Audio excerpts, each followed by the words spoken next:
Welcome to our channel. Today we how to authenticate your identity with Experian Boost, complete guide step by step clearly. To begin using Experian Boost, visit the official Experian website. Create an account if you don't already have one. Log into your Experian account using your credentials. Once logged in, navigate to the Experian Boost section. You will see an option to start the Boost process.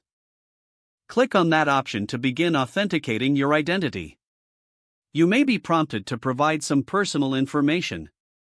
This usually includes your name, address, and social security number. Fill in the requested details accurately to avoid issues. After entering your information, click on the Next button. You may need to verify your identity via a secure method. This could involve answering security questions related to your credit report. Alternatively, you might receive a verification code via text or email. Follow the instructions provided for the verification process. Once your identity is verified, you can link your financial accounts. Select the bank accounts that you want to connect. Be prepared to log into your bank account securely. Ensure the connection is secure to protect your information. After linking your account, Experian will scan for eligible payments. These payments can help increase your credit score. Review the payment history that Experian Boost identifies.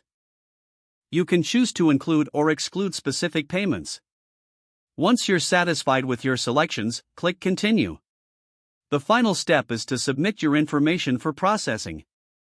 You will receive a confirmation once your boost is successful. Keep an eye on your credit score to see the changes over time. If the page does not load, refresh the browser or try again in a private or incognito window. Make sure you are using the correct email address, then retype it carefully to avoid small typos. If your password is not accepted, use the reset option and create a new strong password you can remember. Don't forget to like this video and subscribe to our channel for more step-by-step tech guides.